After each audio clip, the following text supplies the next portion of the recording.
મારી બહેનો, સ્ત્રીઓ તરીકે આપણે સૃષ્ટિના આરંભથી જ ઈશ્વરના સર્જનનો એક ભાગ છીએ.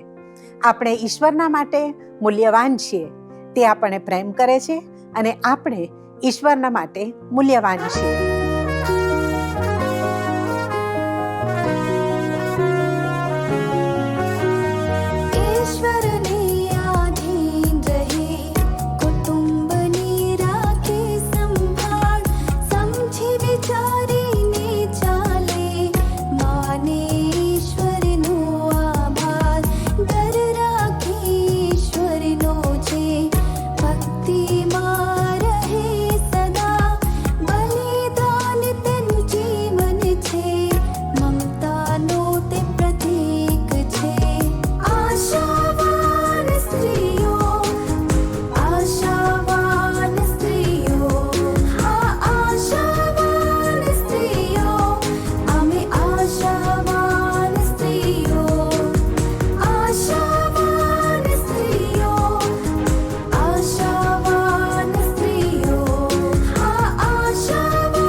કેમ છો દર્શક મિત્રો?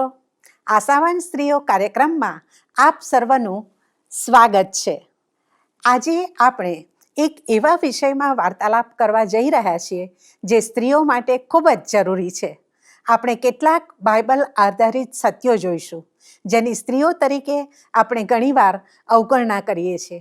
આ કોઈ ટીકા નથી, પણ આત્મચિંતન છે. નમસ્કાર મિત્રો, ફરી એકવાર આપને મળીને અમને આનંદ થાય છે. પ્રિય બહેનો, આપણ દરેકના જીવનમાં એવા ક્ષેત્રો હશે જ્યાં સંસ્કૃતિ, અનુભવ અને પરંપરાઓએ આપણને પ્રભાવિત કર્યા હોય અને આપણને આકાર આપ્યો હોય, પરંતુ તે બાબતો હંમેશા ઈશ્વરના વચન પર આધારિત હોતી નથી. કેટલીક વાર બાહ્ય વાતાવરણ પણ પવિત્ર શાસ્ત્રનું અર્થઘટન કરવાની આપણી રીતને બદલી શકે છે. આપણે અવારનવાર બાઇબલના એવા વચનો તરફ વધુ આકર્ષિત થઈએ છીએ જે આપણને દિલાસો આપે, પણ જે વચનો આપણને પડકાર આપે અથવા અસ્વસ્થ કરે તેને આપણે છોડી દઈએ છીએ. તમારી વાત સાચી છે. મેં પોતે પણ સમર્પણ, નમ્રતા અને વાણી પર કાબૂ રાખવા વિશે કલમો સાથે સંઘર્ષ કર્યો છે. હું જાણું છું કે આપણામાંના ઘણા માટે એ સ્વીકારવું અઘરું છે કે આપણી ઓળખ, આપણા સંબંધો, સિદ્ધિઓ, દેખાવ કે સેવા પર નિર્ભર નથી, પરંતુ આપણી ઓળખ ખ્રિસ્તમાં છે. હા, ઈશ્વરનું વચન આપણને દબાવનારું નથી, પણ આપણને શુદ્ધ કરનારું છે. મારી બહેનો, શુદ્ધિકરણ હંમેશા સુંદરતા લાવે છે. તેથી આજે આપણે ખુલ્લા હૃદય સાથે પવિત્ર શાસ્ત્ર જોઈ રહ્યા છીએ. કોઈને શરમાવા કે તપાસવા માટે નહીં, પણ જાણવા માટે કે પ્રભુ, શું મેં કોઈ બાબતની અવગણના કરી છે? શું મારે કંઈક સમર્પિત કરવાની જરૂર છે? શું એવી કોઈ બાબત છે જેમાં તમે મને આગળ વધવા કહી રહ્યા છો? મિત્રો, જ્યારે આપણે ઈશ્વરની સંપૂર્ણ દરમિયાનગીરીનો સ્વીકાર કરીએ છીએ, ત્યારે જ આપણે વિશ્વાસ, શક્તિ અને જ્ઞાનમાં પરિપક્વ થઈએ છીએ. તેથી એક ઊંડો શ્વાસ લો અને આપણે સાથે મળીને આ વિશે તપાસ કરીએ. એક સદી કરતાં પણ વધુ સમયથી સ્ત્રીઓના પ્રશ્નો સતત ચર્ચામાં છે. તે માટે લડત ચલાવવામાં આવી છે અને કાયદાઓ પસાર કરવામાં આવ્યા છે. દાખલા તરીકે મતદાનનો અધિકાર, કાર્યસ્થળમાં રક્ષણ અને ભેદભાવ સામે સુરક્ષાના પગલાં વગેરે વગેરે. તેથી આજની સ્ત્રીઓ પાસે ઇતિહાસના અન્ય કોઈ પણ સમય કરતાં વધારે તકો છે. સાચી વાત છે. છતાં જો તમે હેડલાઇન્સ અથવા સોશિયલ મીડિયા પર એક નજર નાખો તો હજી પણ આ બાબતમાં તણાવ, ચર્ચાઓ અને વિભાજન દેખાય છે. સમાજ, પરિવાર અને મંડળીમાં સ્ત્રીઓની ભૂમિકા વિશેની ચર્ચા હજુ પૂરી થઈ નથી. આ બધાની સાથે સ્ત્રીઓમાં એક ગંભીર પ્રશ્ન છે કે મારું મૂલ્ય કેટલું? આ વિષયમાં તે સતત સંઘર્ષ કરે છે. હા, આ પ્રશ્નને ઘણીવાર સમાનતા માટેની લડાઈ તરીકે જોવામાં આવે છે. પરંતુ હું માનું છું કે આ માત્ર સ્ત્રીઓનો વિષય નથી, પણ સમગ્ર માનવજાતનો વિષય છે. સ્ત્રી અને પુરુષ બંનેએ હંમેશા સિદ્ધિઓ, માન્યતાઓ કે દરજ્જા દ્વારા પોતાની કિંમત સાબિત કરવાનું દબાણ અનુભવ્યું છે. વધુ મેળવવાની, વધુ કમાવાની અને વધુ સારા દેખાવાની લાલસા બધે જ જોઈ શકાય છે. વાલા મિત્રો, સ્ત્રીઓના મૂલ્ય વિશે સાચી વાત કરીએ તે પહેલાં આપણે માનવજાતના મૂલ્ય વિશે વાત કરવી પડશે. આપણે સનાતન ઈશ્વર દ્વારા સર્જાયેલા છીએ. જ્યારે કોઈ વસ્તુ બનાવવામાં આવે છે ત્યારે તેની પાછળ હેતુ હોય છે. તે જ રીતે સર્જનહાર ઈશ્વરે માનવજાતને બનાવી છે. તે બરાબર જાણે છે કે માનવજાતને શા માટે રચવામાં આવી છે અને તેને શ્રેષ્ઠ રીતે કાર્ય કરવા માટે શાની જરૂર છે. પવિત્ર શાસ્ત્ર જણાવે છે કે માનવજાતનું સર્જન ઈશ્વર સાથેના સાચા મેળાપ માટે અને રોજિંદા જીવનમાં તેમને મહિમા આપવા માટે કરવામાં આવ્યું હતું. તે હેતુ દરેકનો છે. છતાં ઈશ્વરે દરેક વ્યક્તિને વિશિષ્ટ રીતે બનાવી છે. તેથી જ્યારે અંતિમ હેતુ એક જ છે, ત્યારે આપણે તેને આપણી પોતાની રીતે પૂર્ણ કરીએ છીએ. પણ પુરુષ અને સ્ત્રી વચ્ચે તફાવત છે. પવિત્ર શાસ્ત્ર જણાવે છે કે પુરુષો અને સ્ત્રીઓની રચના અલગ રીતે કરવામાં આવી છે, પરંતુ અલગ હોવાનો અર્થ અસમાન હોવું એવો નથી. બાઇબલમાં ક્યાંય પણ ઈશ્વર એક જાતિને બીજી જાતિ કરતાં વધુ મહત્ત્વ આપતા નથી કે ભેદભાવ રાખતા નથી. જ્યાં સુધી પુરુષ અને સ્ત્રી બંનેની રચના ના થઈ ત્યાં સુધી સૃષ્ટિના સર્જનનું કાર્ય અધૂરું હતું.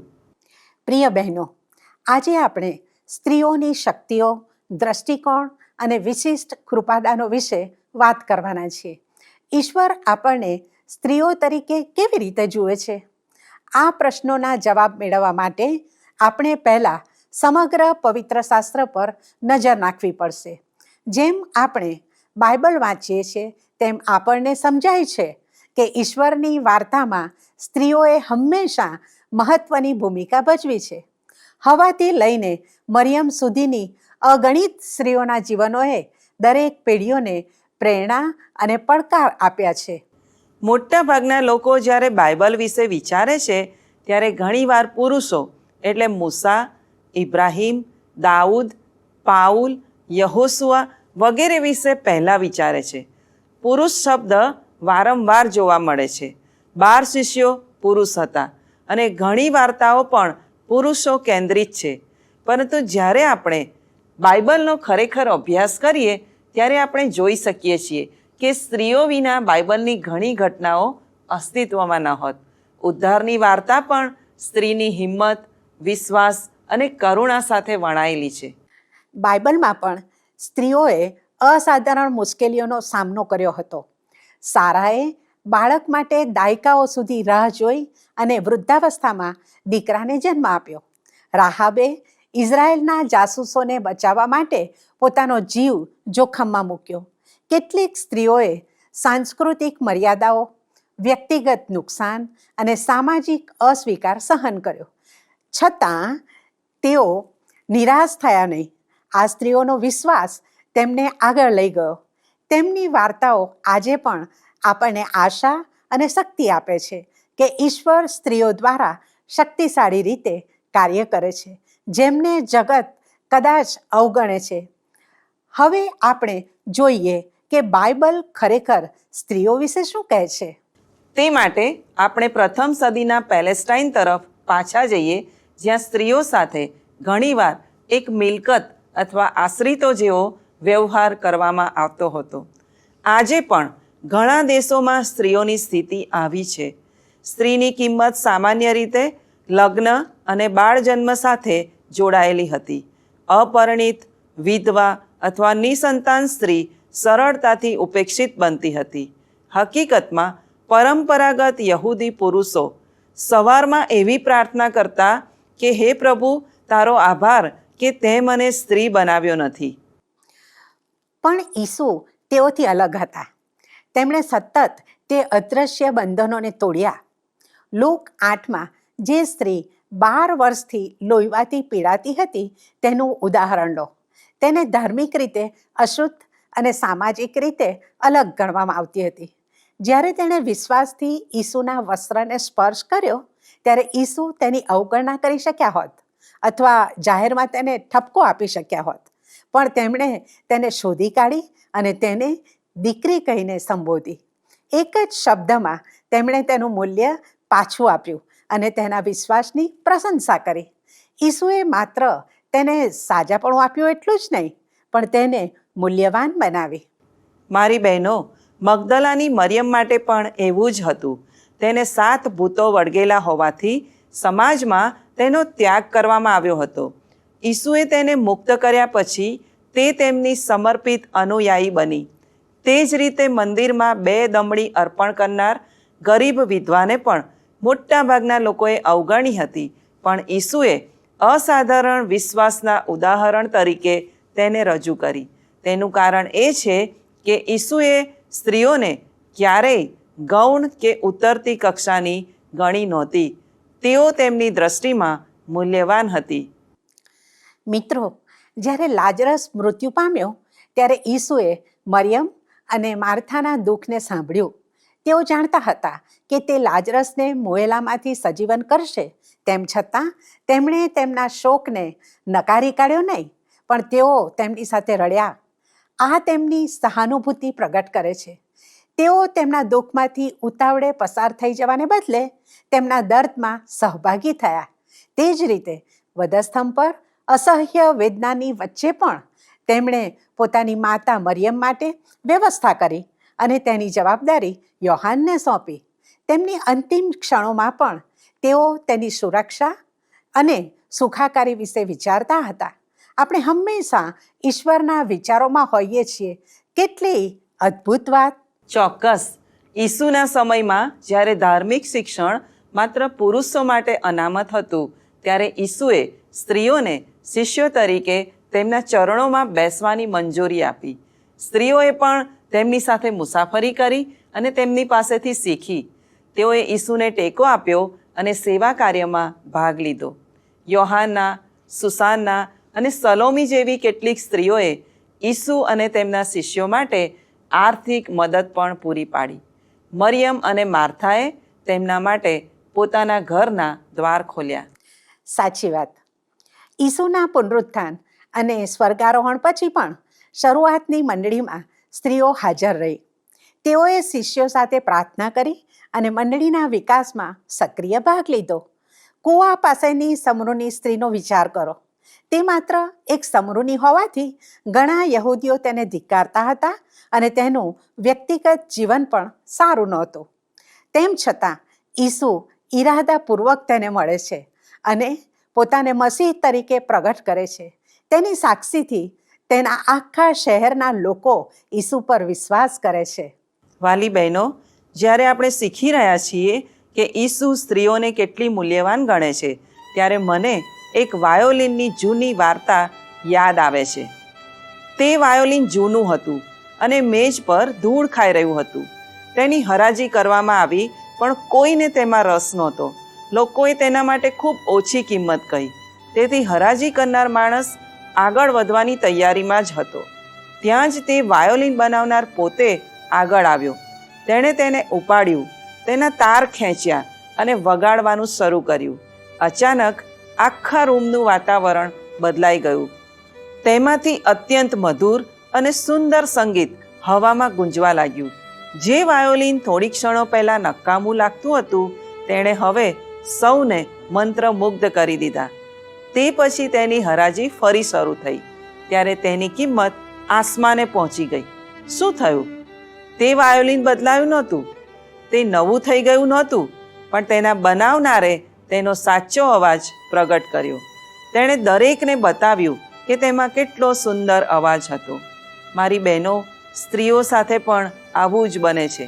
પેઢીઓથી સ્ત્રીઓનું મૂલ્ય ઓછું આંકવામાં આવે છે, તેમની અવગણના કરવામાં આવે છે, તેમની સાથે પેલા ધૂળિયા વાયોલિન જેવો વ્યવહાર કરવામાં આવે છે. પણ પછી સર્જનહાર ઈસુ આપણી પાસે આવે છે. તેઓ આપણી સાથે વાત કરે છે. તેઓ તે ક્ષણે આપણું મૂલ્ય પ્રગટ કરે છે. તેઓ તેને બહાર લાવે છે, કારણ કે આપણે ઈશ્વરના સ્વરૂપમાં રચાયેલા છીએ. આપણું મૂલ્ય ક્યારેય માણસો દ્વારા નક્કી થતું નથી, પણ આપણને બનાવનાર દ્વારા નક્કી થાય છે. જ્યારે સર્જનહાર ઈશ્વર પોતે એક સ્ત્રીને નામ દઈને બોલાવે છે અને તેને પોતાના રાજ્યના કાર્યમાં સામેલ કરે છે, ત્યારે જગતને તેની સાચી કિંમત સમજાય છે. એક સ્ત્રી હંમેશા સુરક્ષિત અને મૂલ્યવાન રહી છે, કારણ કે જેણે તેનું સર્જન કર્યું અને તેનો ઉદ્ધાર કર્યો તે પોતે જ તેનું મૂલ્ય નક્કી કરે છે.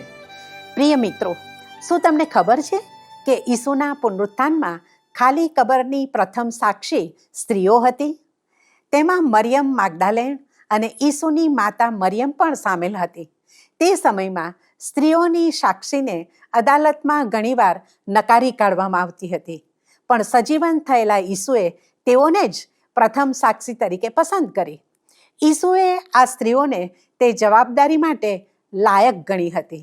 મારી બહેનો, અહીં આપણે જોઈ શકીએ છીએ કે ઈસુએ સ્ત્રીઓનું સન્માન કર્યું, તેઓને મૂલ્યવાન ગણી અને તેઓને જવાબદારીઓ સોંપી.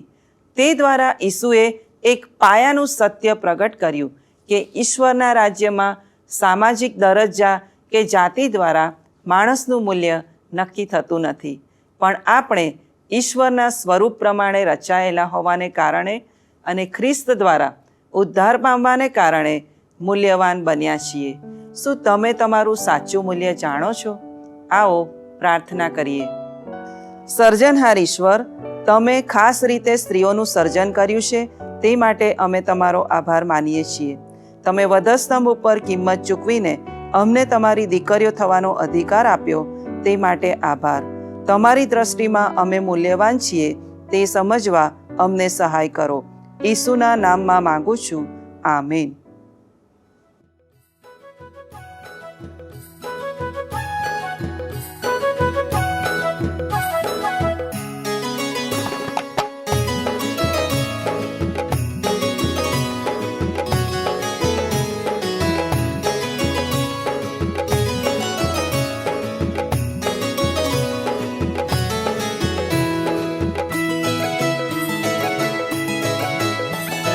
સર્જન અનોખું આ સર્જન, ઈશ્વરનું સર્વશ્રેષ્ઠ સર્જન. સર્જન અનોખું આ સર્જન, ઈશ્વરનું સર્વશ્રેષ્ઠ સર્જન. આશીષની ભેટ છે, સર્વમાં શ્રેષ્ઠ છે સ્ત્રી રૂપી આ સર્જન. આશીષની ભેટ છે, સર્વમાં શ્રેષ્ઠ છે સ્ત્રી રૂપી આ સર્જન. સર્જન અનોખું આ સર્જન, ઈશ્વરનું સર્વશ્રેષ્ઠ સર્જન. સર્જન અનોખું આ સર્જન, ઈશ્વરનું સર્વશ્રેષ્ઠ સર્જન.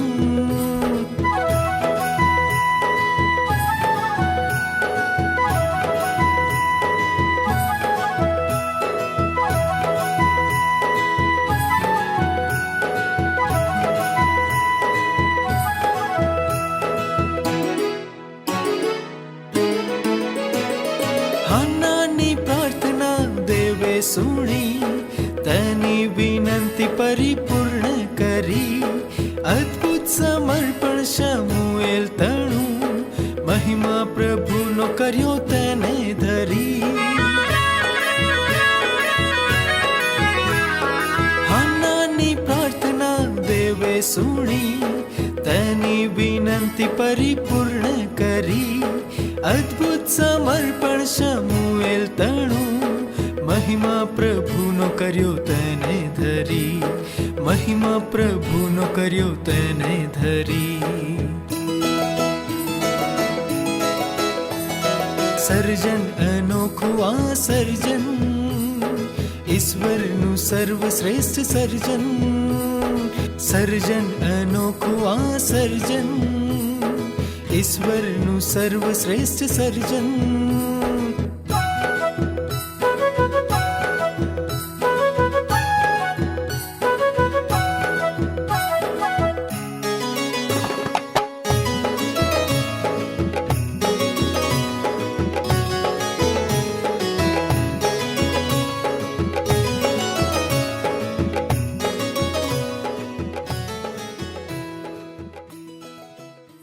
પ્રિય બહેનો, શું તમને કદી પ્રશ્ન થાય છે કે સ્ત્રીઓ માટે ઈશ્વરનો ચોક્કસ હેતુ શું છે?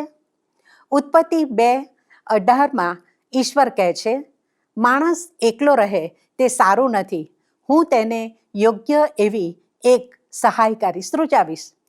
આ સહાયકારી સ્ત્રી શબ્દને લીધે કેટલાક લોકો સ્ત્રીને ઉતરતી કક્ષાની જ સમજે છે, પરંતુ આપણને બાઇબલ જણાવે છે કે પુરુષ અને સ્ત્રી બંને ઈશ્વરના સ્વરૂપમાં રચાયેલા છે અને ઈશ્વરની દ્રષ્ટિમાં બંને સરખા છે.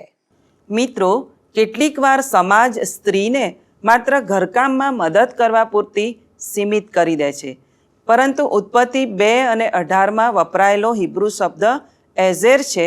તેનો અર્થ થાય છે મજબૂત ટેકો આપવો, સહાય કરવી, પ્રોત્સાહન આપવું, બચાવ કરવો વગેરે. હકીકતમાં જૂના કરારમાં આ જ શબ્દનો ઉપયોગ ઘણી વખત ખુદ ઈશ્વર માટે કરવામાં આવ્યો છે.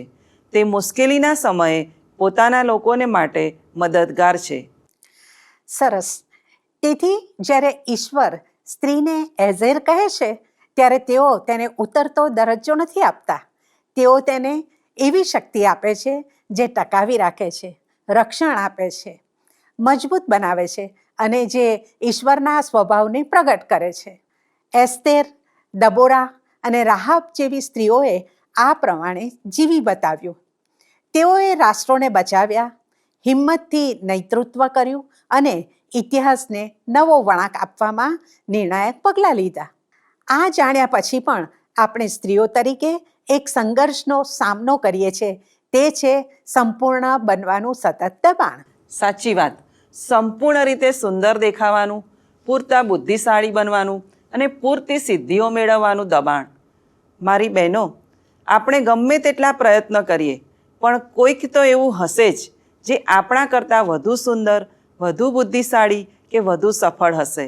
પણ મહત્ત્વની વાત આ છે, આપણું સર્જન સંપૂર્ણ બનવા માટે કરવામાં આવ્યું નથી, પણ ઈશ્વર સાથે મેળાપ કરવા માટે કરવામાં આવ્યું છે, જેથી આપણે તેમની સાથે ચાલીએ અને તેમનો મહિમા પ્રગટ કરીએ. વહાલા મિત્રો, જગતના ધોરણોમાં ઉતાર ચઢાવ આવશે, પરંતુ ઈશ્વર આપણી દરેક ખામી અને દરેક સંઘર્ષને જાણે છે. તેમની દ્રષ્ટિમાં આપણે સંપૂર્ણ છીએ અને તે આપણને પ્રેમ કરે છે. પવિત્ર બાઇબલ સતત જણાવે છે કે ઈશ્વર આપણને જગતનું અજવાળવું, જગતનું મીઠું, પસંદ કરેલા લોકો તથા અમૂલ્ય અને ઉદ્ધાર પામેલા લોકો કહે છે.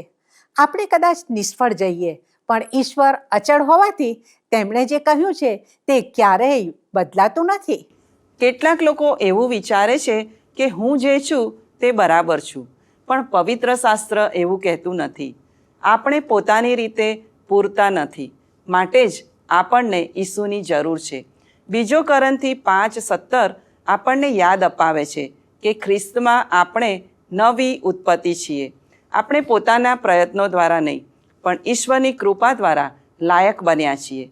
આપણી કિંમત ઈશ્વરે ચૂકવીને આપણને મૂલ્યવાન બનાવ્યા છે, તે યાદ રાખીએ. મારી બહેનો, ઈસુએ સમાજવાદ અને જાતિવાદની સીમાઓને દૂર કરી છે. તેમણે સ્ત્રીઓની ગરિમાને પુનઃ સ્થાપિત કરી. આ સમજવા હું તમને એક ઉદાહરણ આપું.